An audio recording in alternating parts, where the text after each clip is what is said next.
Olá, bem-vindo ao Me Pergunto. Por que o fogo quase não existe fora da Terra? O fogo parece uma das coisas mais básicas do universo.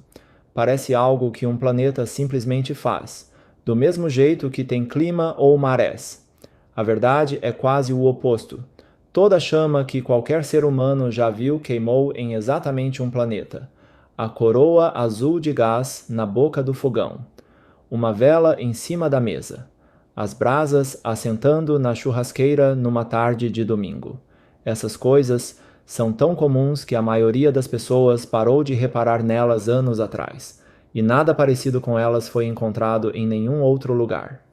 Então a pergunta de verdade não é do que uma chama é feita. A pergunta é: por que o fogo acontece aqui, o tempo todo e sem cerimônia, em cozinhas, florestas e motores, e aparentemente em nenhum outro lugar? Parte da resposta é que o fogo não é uma coisa, é um evento. Queimar é uma reação química que se alimenta sozinha, e ela precisa de 3 ingredientes no mesmo lugar e no mesmo instante.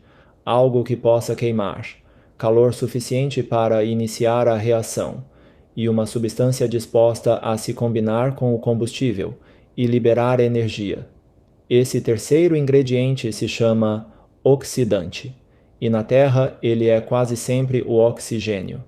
Essa distinção explica algo em que as pessoas raramente param para pensar. O calor sozinho não cria fogo. Uma colher de metal segurada dentro de uma chama vai brilhar, depois amolecer e por fim derreter, mas nunca vai pegar fogo. O calor sozinho consegue mudar a aparência de um material. Só uma reação com um oxidante consegue fazer ele queimar. O combustível não é o ingrediente raro. Compostos de carbono estão espalhados com generosidade pelo sistema solar. O calor também não é raro, já que raios, vulcões e impactos fornecem ele em muitos mundos. O ingrediente raro é o oxigênio livre, e ele é raro por um motivo que soa como uma contradição. O oxigênio é reativo demais para ficar solto. Ele se liga a quase tudo que toca, e deixado por conta própria, ele some dentro da rocha e da água e não volta mais. Para uma chama se espalhar, o ar em volta precisa ter mais ou menos 16% de oxigênio. A atmosfera da Terra fica em torno de 21%. Isso não é uma sobra confortável, é uma margem estreita. E ela existe só porque alguma coisa neste planeta vem fabricando oxigênio sem parar há bilhões de anos. Essa alguma coisa foram bactérias. As cianobactérias aprenderam a fazer fotossíntese usando água e luz do sol, e o oxigênio era o resíduo. Essa habilidade apareceu centenas de milhões de anos antes de a atmosfera dar qualquer sinal disso, o que é uma das lacunas mais estranhas da história do planeta. A lacuna existe porque o oxigênio tinha outro lugar para ir primeiro. Liberado na água do mar, ele reagia na hora com o ferro dissolvido e outros elementos, e continuou fazendo isso por algo como 200 a 300 milhões de anos.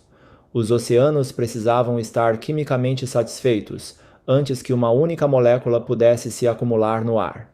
Só então, entre mais ou menos 2,4 e 2,1 bilhões de anos atrás, o oxigênio livre finalmente começou a encher a atmosfera. Os geólogos chamam esse período de grande evento de oxidação. A Terra tem cerca de 4,54 bilhões de anos, o que significa que, por mais da metade da sua existência, este planeta não conseguia queimar. Raios atingiam o chão seco e nada acontecia. Vulcões despejavam calor e não acendiam nada. O combustível estava lá e a ignição estava lá. E o terceiro ingrediente simplesmente não existia. O registro das rochas concorda. O vestígio mais antigo de incêndio natural conhecido na Terra é carvão vegetal fossilizado de cerca de 430 milhões de anos, encontrado em rochas silurianas no país de Gales e na Polônia. O carvão vegetal é reconhecível porque a queima preserva a estrutura microscópica da planta, o que permite aos pesquisadores separar a madeira chamuscada de qualquer outro resíduo escuro. E já que as chamas precisam de perto de 16% de oxigênio, esse carvão também é uma medição. O ar daquele período já tinha cruzado o limiar. O fogo, então, é muito mais jovem que o planeta, e mais jovem que a própria vida. Ele é um recém-chegado que teve de esperar por uma atmosfera respirável e por algo em terra firme que valesse a pena queimar. Assim que chegou, ele passou por um período que seria difícil de acreditar se a evidência não estivesse preservada no carvão mineral.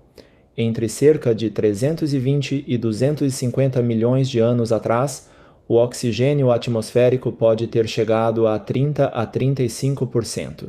No carvão mineral formado nos últimos 50 milhões de anos, o carvão vegetal representa algo como 4 a 8% do material. No carvão daquele intervalo antigo, ele chega a até 70%. Esses números descrevem um mundo de incêndios frequentes, enormes e extremamente quentes. As estimativas de oxigênio vêm de modelos geoquímicos e não de medição direta, mas o carvão vegetal em si é real. Diante dessa história, o resto do sistema solar parece estranhamente inerte. A atmosfera marciana tem cerca de 95% de dióxido de carbono, com oxigênio molecular em 0,16%. Vênus tem cerca de 96,5% de dióxido de carbono. Existe uma ironia silenciosa nesses números, porque o dióxido de carbono é em boa parte o que sobra depois que alguma coisa queima. Os dois planetas estão embrulhados em escapamento, sem nada que ainda possa reagir. O caso mais extremo orbita Saturno. Titã tem mares de metano e etano líquidos na superfície, e o maior deles, o Kraken Mare, é maior que o Mar Cáspio. Por qualquer critério terrestre, aquela lua está encharcada de combustível. Ela também tem um clima violento o bastante para lançar raios, e nada disso consegue queimar. A atmosfera lá é de nitrogênio e metano com quase nenhum oxigênio, então um raio atingindo um desses mares aqueceria o metano, transformaria um pouco dele em vapor, e não conseguiria mais nada. Combustível e ignição não bastam sozinhos. Os engenheiros bateram na mesma parede e resolveram do único jeito que dá para resolver. Um motor de foguete funciona no vácuo do espaço porque leva o próprio oxidante a bordo, muitas vezes oxigênio líquido, em um tanque separado ao lado do combustível. O espaço não fornece isso. Ele precisa ser levado a partir de um planeta onde os seres vivos já o fabricaram. O que leva às duas coisas que a maioria das pessoas imagina quando pensa em fogo, e nenhuma das duas está queimando. O Sol não está pegando fogo. A energia dele vem da fusão nuclear, núcleos de hidrogênio comprimidos até virarem hélio a uma temperatura de núcleo perto de 15 milhões de graus Celsius. E isso foi estabelecido muito antes de alguém entender a fusão. Em meados do século XIX, físicos como Julius Mayer e Lord Kelvin calcularam por quanto tempo um Sol feito de carvão conseguiria brilhar no ritmo observado. A resposta foi alguns milhares de anos. A Terra era claramente muito mais velha que isso. Então a queima química foi descartada, e a busca seguiu em frente. A lava também não está queimando. Rocha derretida a 700 a 1200 graus Celsius brilha pelo mesmo motivo que uma ferradura brilha na forja. Um objeto quente o bastante emite luz simplesmente por estar quente, um efeito que os físicos chamam de incandescência. E o mesmo efeito é responsável pelo fogo mais familiar de todos. O corpo amarelo da chama de uma vela não é a química ficando visível. É fuligem, partículas minúsculas de carbono arrastadas para dentro da chama e aquecidas a algo entre 900 e 1400 graus Celsius, brilhando porque estão quentes. A reação em si é quase invisível. O que o olho vê é poeira brilhando. Nada disso faz do oxigênio uma garantia de vida, e esse limite importa. O oxigênio é a assinatura mais promissora que os astrônomos têm quando estudam as atmosferas de planetas distantes, justamente porque ele não deveria persistir sozinho. Processos não biológicos respondem por menos de uma parte por milhão do oxigênio no ar da Terra, mas ainda assim não é prova. A luz do Sol consegue quebrar o dióxido de carbono e liberar oxigênio sem nenhuma biologia envolvida. E a NASA já relatou que a fotocatálise sobre óxido de titânio, um mineral comum em superfícies rochosas, poderia, em princípio, sustentar oxigênio no nível da Terra, com esse mineral cobrindo apenas 0,05% de um planeta. Também vale ser preciso sobre a afirmação central desta história. Nenhum fogo é conhecido em qualquer outro lugar.